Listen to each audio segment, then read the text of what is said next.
Is the Samsung Note 20 Ultra still relevant in 2023?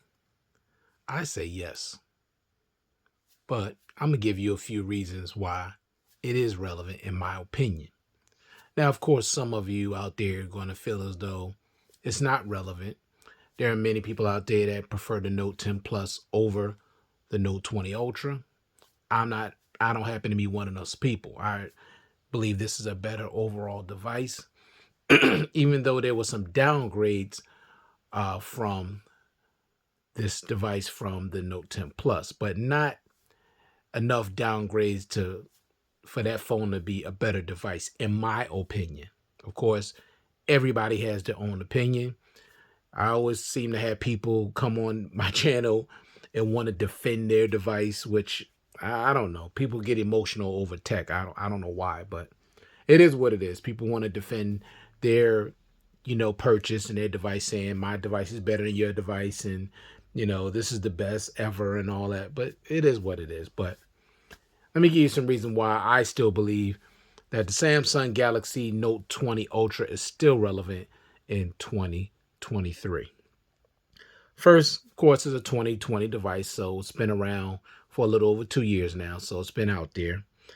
It's also a flagship device, top tier, high quality. It is also unlocked for all carriers, so that's good for those of you that are concerned. Maybe you're looking for a device and you want to know, will this device work on my carrier? It will. But at the same time, if you're going to go looking for purchasing this device, make sure that it's unlocked, okay? Because there are some of these devices that are on Amazon that say T-Mobile locked or AT&T locked or Verizon locked. So you got to read the description to make sure that it will work on your carrier. So make sure if you want to get it, get it unlocked, and you don't have to worry about that. But in some instances, locked devices are cheaper than unlocked devices. Not so much in the case of this device now, because like I said, it's been out for a while. All right, current price that I've seen for this device, I've seen it for $392, $394, and both of those prices is an unlocked renewed variant, and it's 128 gigs of internal storage.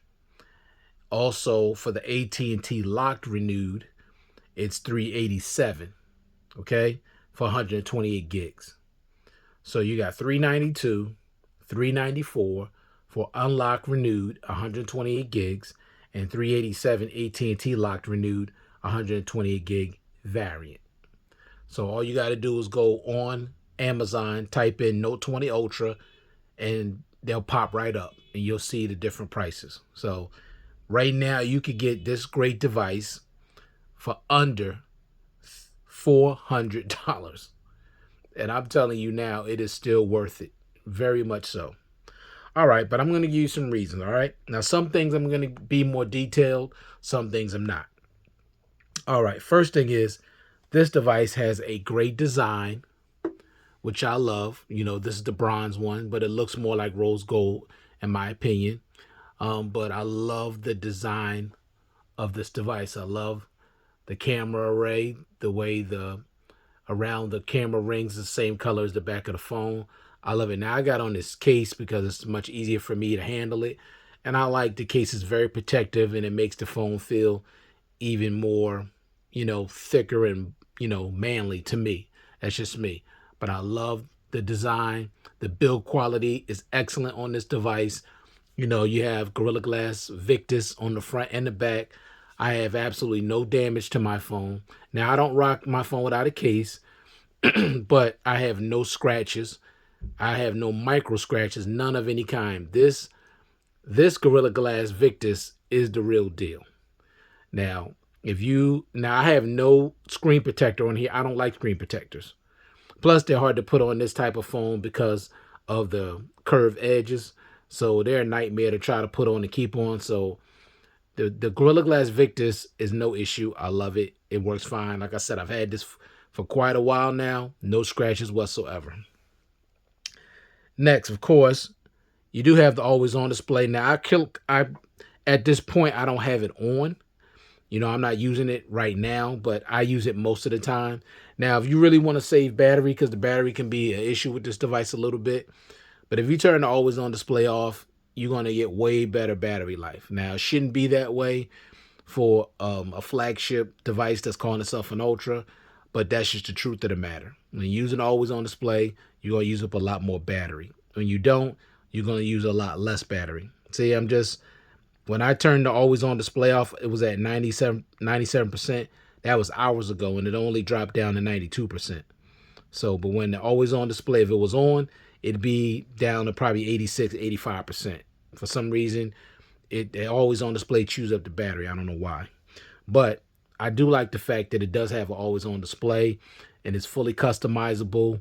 You know, time, date, day, battery percentage. The fingerprint sensor is always on where you can see it. So I love the always on display. Also, you're going to get great button placement. Power button is where it should be, below the volume rockers. Now, I know there's some people out there that like the volume rockers underneath. I don't. I hate that. Like Pixel phones with the button placement, I absolutely hate the button placement on the Pixels. I hate them because that's the power button is the first thing you're going to hit most of the time, especially if you're turning your phone on or if you're turning it off. You're going to be boom. You're not going to be reaching all the way up here. That's just stupid button placement in my opinion. Everybody has their own opinion. Everybody has things they like and things they don't like. I don't like, the volume rockers being underneath the power button. I don't like that. So for me, the power button on the Note 20 Ultra is excellent. Next, you got the ultrasonic fingerprint sensor, which I just used. And you can use it without the display even being on. As you can see, I can't see it, but I have a pretty good idea where it usually is. So I just put my finger there, turns right on, no problem. Works pretty well, no major issues. Sometimes it don't read my finger, but sometimes I don't usually have my whole thumb down like I should. Sometimes it's just half of my thumb is down. So sometimes it don't read my finger properly, but for the most part, if I put my finger down on the display properly, it'll read it, no problems. Next, the dynamic live and live wallpapers. I'll show you that real quick. Now, I'm not using live lock. Excuse me, get tongue tied. I'm not using live lock screen wallpapers. I'm using the dynamic live wallpaper. So basically every time I turn this on, I'm going to get a different wallpaper for my lock screen. But they do have the live ones that you can use also. Most of the time I don't use them because for me, I just like seeing something different every time I turn on my device. I like variety, and that's just who I am. I don't want to see the same thing over and over and over and over again every time I turn on my display. That's just me. Most people, they'll put a picture of their loved one, they'll put a picture of the animal. Everybody has their own thing. So, and that's cool. See how my inner display is different? Like my home screen is going to keep changing because I'm using HD wallpapers. So I want to see something different every single time I turn on my device. That's just me. But this is not Samsung's wallpaper. This is HD wallpapers. But the one, the lock screen, that's Samsung Dynamic Live Wallpapers. Next, I love this display, 6.9-inch Quad HD HDR Plus AMOLED display with 120 hertz refresh rate, 1500 nits peak brightness. This is my favorite part about this whole device is the display. This phone is huge at 6.9 inches. I love this. Is the biggest Note that has ever been made by Samsung because the Note 10 Plus was 6.8. This is 6.9 and it's actually a little wider. And for me, I love big giant phones. Now, I don't have big giant hands, but I love big giant phones because I love having all that real estate, that display real estate, especially if I'm doing multitasking. The bigger the screen, the more I'm going to be able to see when I'm multitasking. Okay, so I love how huge the screen is. 6.9 inches. I absolutely love it, and it gets super bright. Love that. Also, IP68 water and dust resistant.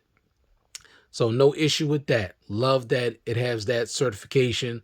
So you don't have to worry about this getting caught out in a rainstorm, drop it in the sink, drop it in the toilet, drop it in the tub. You don't have to worry about that with this device. It'll be fine.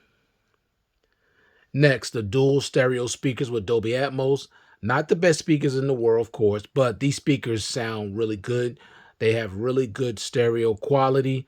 No problem with the speakers. Wish they was just maybe it's a little more bass, just a little louder. But overall, like the reason why I'm saying that is because I have other phones like the ROG 5, which is my best speakerphone, LG V60, the Redmi Note 11 Pro, Mi 11 Ultra. I have a lot of phones that have better speakers than the Note 20 Ultra, but the speakers on this device are the best out of all the Note phones that came before it. So these have by far the better speakers when it comes to dual stereo speakers on any Note. Now, I don't know about the S22, the S23, because I know, they're not called the Note, even though they really are the Note, but I can't speak for those devices, which I'm sure they probably speakers may be a little bit better because they're newer devices.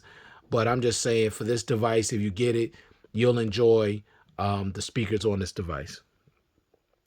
Next, the 32-bit DAC that's built into this phone. So when you plug in your headphones into the USB Type-C port, you're going to get really good quality sound as an equalizer in there. You could pretty much tweak the sounds in there however you want to get the sound that you want out of it. But I will say this, the sound quality overall using the USB Type-C port for the audio sounds really great. I really have no issues with it, honestly. It's really good. Next, you do get 25-watt fast charging.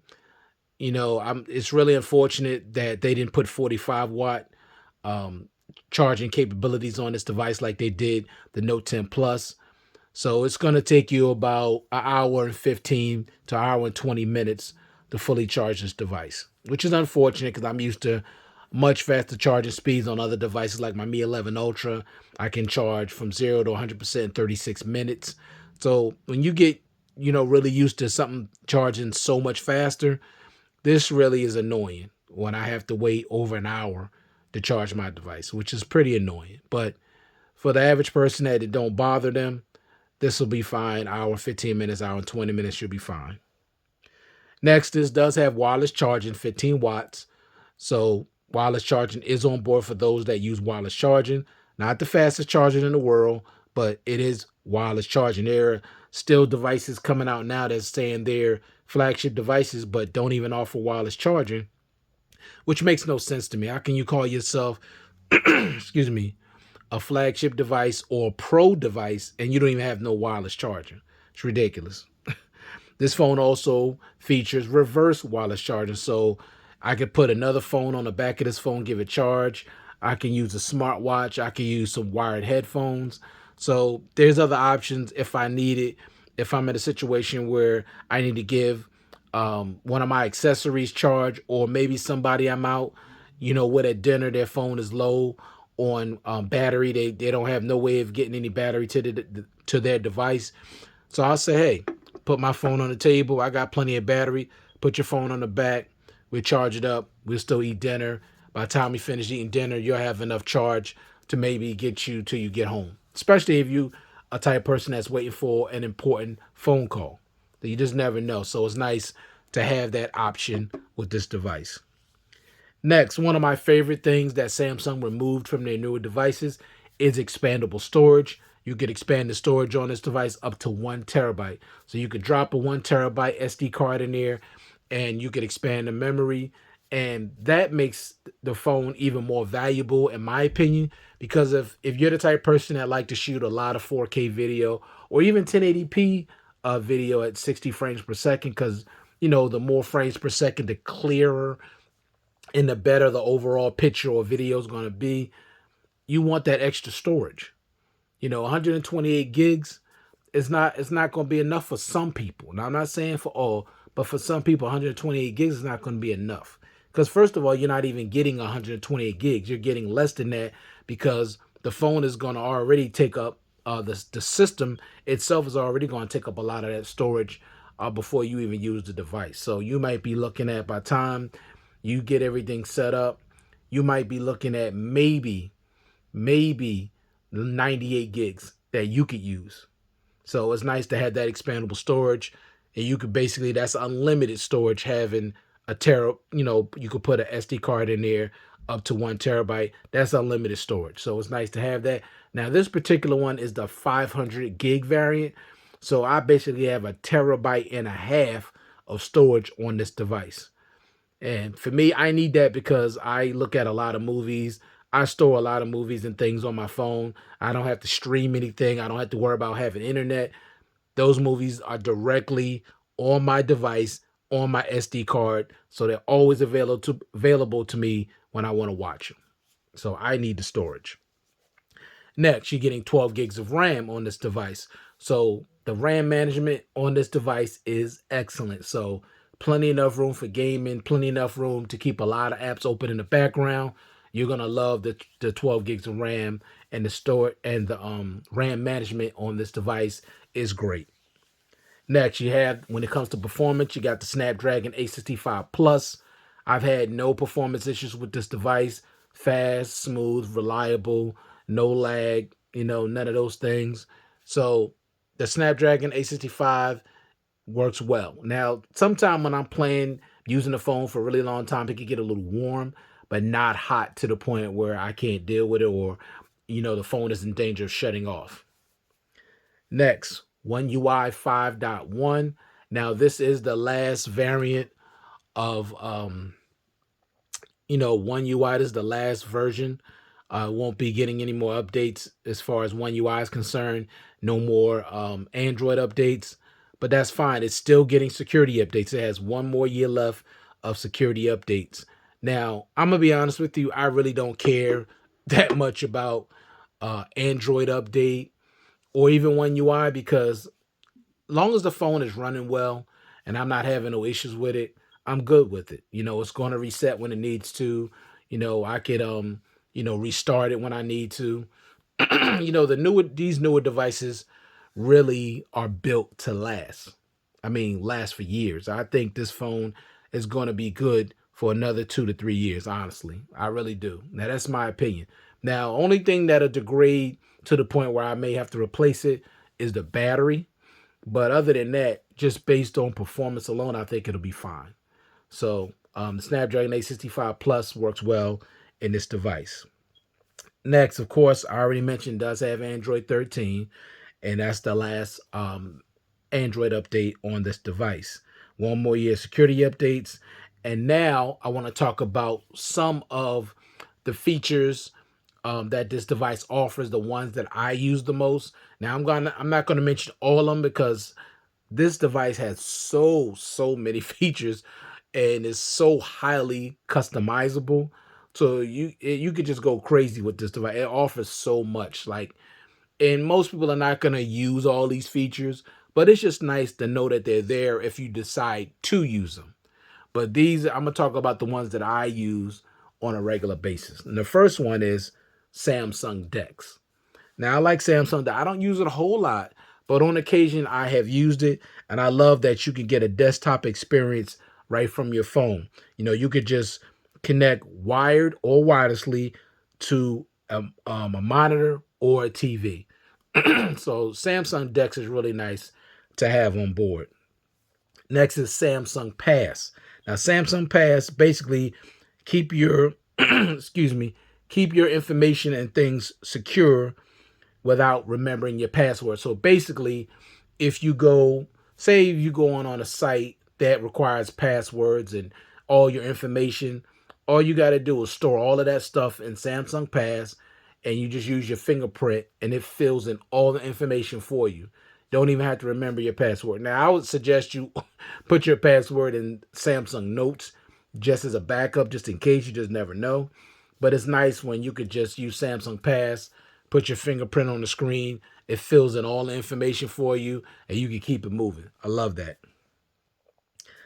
Also, I didn't know that Samsung Pass could do this. Now, also, through Knox security that's already built into the phone, it keeps all your personal information safe. And also, you can unlock doors, start your car, and show your ID, all with your phone. Now, I got to find out if I could do that with my car, unlock my doors and start it. Now I don't know what entails that, or you have to have a certain type of vehicle. I don't know, but I'm definitely going to check that out. I did not know that. Next is edge panels. Now I love edge panels. You have these panels here on the side here. Love them. Use these all the time. I mean, I use edge panels every single day. I store all my Bible scriptures in here. If I want to read one, I just hit it, just look at it. I could share, or I could just close it. I like this one because I got all my task stuff in here, like record a video. Record my voice, add an event, stopwatch photos, take a screenshot, create a new note. I like those options. This one is more like the S. Somebody like all this is S Pen features, but if you just want to take a rectangle or oval or animation, make a GIF or pin something to the screen, you could do that here. Of course, these are apps. I want to use these apps. You get the temperature right here, which is cool. You get the humidity, the UV thing. Sorry, the UV index. And if you just want to see a bigger picture, you just press, and everything here will just come up, and you can just check it out. So I really like that. I love edge panels. Like I said, I use them every single day, so no gimmick. Now, when it comes to edge lighting, every time you get a notification, the borders around the phone will light up. And the thing I like about that so much is going to light up whatever color the app is. And also, when the screen is off, it's going to light up. So regardless whether the screen is on or off, it's going to light up. Of course, there's options in there where you could change different animations. You can have the animation go around fast, go around slow. You could change different ones. It does give you options. You could change to different color. You could have every edge thing be red, blue, whatever color. Now I have it on auto. Basically, whatever color the app is, that's the color the edge lighting is going to be around the border. So that's what I prefer. I like that. But I love edge lighting. Of course, you have secure folder, which is always good to have. I use secure folder a lot, so it's good if you want to take some private photos, you could go right in the secure folder, open it up, and the camera app is already built into the app. So you could take your photos and videos, and when you're done, they'll automatically already be stored in secure folder. And the only way to get in there is either use a password, or you can use your finger, your thumbprint. So it's highly secure. You can secure whatever you need in there, files. You can secure pretty much whatever app that you want. You could put that in there. So I love secure folder because I use that all the time. Next is Good Lock. Now, Good Lock adds more customization and features to your device. So it really just takes your device to a whole nother level when it comes to customization. Just want to show you briefly if I have it. Now, do I have it set up in here? Okay, and I don't have it quite set up in here yet. Yeah, I don't have it quite set up. I do have it set up, but I just thought I'd put it in this little app, my app folder, but I didn't. So I'm not going to waste your time. But most of you that, use Samsung devices know that Good Lock adds an extra layer of customization and also features to your Samsung device, which is great. Next, you got Link to Windows. Link to Windows is cool because you can link your phone to your PC, and it allows you to manage your mobile notifications, use your mobile apps on your PC, and view your recent photos and make and take calls from your PC. So that's cool. Next, you got Samsung Pay. But check this out, MST. You get Samsung Pay with MST. Now, that's something they removed from their newer devices starting with the S21. They removed MST. Now, MST is magnetic secure transmission, which will allow you to go to any type of credit card terminal, anything that takes debit cards, even if they're old, and this phone will work. Now, when they removed it, now, the one that you go to has to be updated to the point where you could use it. But with this, you can use it on any terminal, whether it's old or the newest ones or not. And I like having that option. Samsung should have left that on there, but that's something they removed as well. Next is Bixby Routines. Now, Bixby Routines is cool. I use that every day. I have it set for a certain time where every time I wake up in the morning, it'll already open up my Bible app so I can read my Bible. And I like that. So Bixby routines, not a gimmick. I actually use it. It actually works well. Now, I am going to try to use it a little more.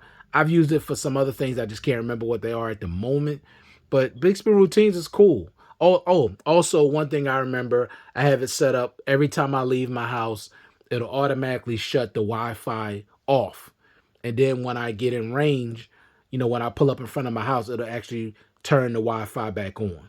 So I like that. So those two things, open my Bible app in the morning, also shuts my Wi-Fi off when I leave and turns it back on when I get back home. I like that. Next, one-handed mode. One-handed mode is nice. You just swipe down, makes the whole screen smaller. You can reach everything. Now, I wish there was another option where you could make it a little shorter, which would be cool. But, it is what it is. You can move it side to side, which is nice. And then when you're done, you just press in the black area and make it bigger. So people complaining about, oh, it's too tall. I don't, it's just too tall. I can't reach everything. Just make the screen smaller. You got the whole screen at your disposal. You'll be able to reach anything and everything. So no excuse about the phone being too big and all that, because one-handed mode makes the phone smaller. Next, you can call and text on other devices. Now, Samsung's ecosystem is getting really, really good. Because I have a S-Tab, a Tab S7 Plus that I can literally make phone calls on. I get my text messages on there. So I like that. That's really cool. So I like that. Next, secure Wi-Fi. Now, this is cool. Now, I just been using this now for maybe 6-7 months. I just happen to go up, in my in these little things up here, checking everything out, and I saw secure Wi-Fi. And I'm like, what's that? So I clicked that on and read up on it, and it encrypts all your data, everything that's being transferred. When you're using Wi-Fi, everything is encrypted, so it's heavily secure. Now, of course, your carrier already secures it, but now you have an extra layer of security through Samsung also that encrypts it. So that's cool. I like that. I use that all the time. Also, you have device protection. Basically, what that is McAfee and Samsung is keeping your phone safe by searching for malware and suspicious activity. So you could go into your settings, click on that, and you'll see where it says it'll let you know if you need to scan your device. And when it's done, it'll say device is safe. So that's what I mean when I say you don't have to be all that concerned about security updates when they run out. Is your phone going to still be secure? Yes, Samsung is keeping your phone secure through Knox and McAfee, which those two are built into the device. So when the security updates stop, you don't have to worry about your phone not being protected. It will still be protected.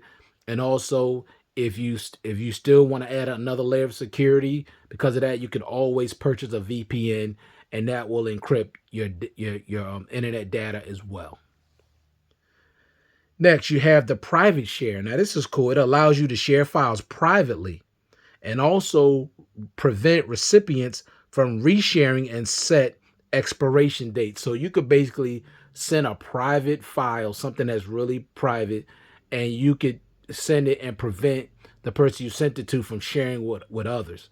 It could be a photo that you want to send to them, but you don't want them sharing it with other people. And you can also put on it where you can set for that file to expire. So they ain't gonna have it long. If you think you can't trust them, it'll expire after so much time. So that's cool to have to know that you could actually send something and it be secure, and also it remains private. And then next is the S Pen. Now the S Pen is what makes the Note the Note. That's what makes the Note the Note. And get it out of here. Now the only thing that I really hate about this thing, as you can see that's cool, is that it's on the left side, and I absolutely hate that. I just hate it. You could do so many things: smart select, screen off memo, copy paste, control your media because this is a Bluetooth S Pen with this button. Control your media. Take pictures with this. You could just do so many things with this S Pen. Now, I don't use it a whole lot, but it's really cool to have it. Hold on a second. It's wondering, well, okay. Yeah, it's really cool to have it. You click on here. Excuse me, I'm trying to do this with my left hand. No, I'm right-handed. Click on here, you get all these different options. You know, create a note, view all your notes, smart select, screen write, AR doodles, translate, magnify, write on calendar. You could add more. You know, if you want to add more in that library, all you do is go down here, go in here, and you could add even more stuff. You could add either apps or you could add stuff like live messages, Bixby Vision, and at a glance. So the S Pen is nice. You could hover over stuff and make the content, your screen move. Like if you're viewing photos, you can highlight the photo. The S Pen, this is cool. If you use it on a regular basis, those of you that use it on a regular basis, you already know how awesome this pen is. And basically, you could use the off-screen memo. Basically, take it out. Your screen will stay black. You could just write right on the screen and pin it to the screen. Or you could put your S Pen in and save it automatically. Now you can make, do as many notes as you want. Just keep scrolling up. So the S Pen is what makes the note, and I love the S Pen. I just wish that it was on the right side like it's always been. I hate it being on the left. I guess for those of you that are lefties, you're cool with it being on the left, which makes sense. But Samsung has always had it on the right, and I hate the fact that it's on the left now. So that bothers me, but it is what it is. And the last thing is the cameras. Now, I absolutely love the cameras on this device. This device takes awesome, awesome pictures and videos. 108 megapixel wide. You got your ultra wide. You got your telephoto periscope lens. You got 50 times hybrid zoom, 5 times optical zoom. The cameras on this device are great. You got 50 times hybrid zoom. Now, I've actually, zoomed in something 30 times, and it still looked really, really good. So I'm completely happy with the cameras on this device. It's the best cameras on any Note device that I've ever used. And I've had every single Note except the Note 1 and the Note 2. Those are the only two Notes I've never had. But other than that, I've had them all. And these are by far the best cameras. Now, I'm not speaking for the S22 and the S23 because those are not called the Note anymore. I'm just going by, the phone being called the Note. These are the best cameras by far. They're awesome and they're great. So these are all the reasons why I believe without a doubt that the Note 20 Ultra is still relevant even in 2023. The price for this device is dirt cheap at under $400. You're going to get a heck of a device if you decide to purchase this device. So thank you all for taking the time to view this content. I do appreciate it. Hope everybody out there is staying safe, staying well, and I'll check you guys out in the next one. Peace.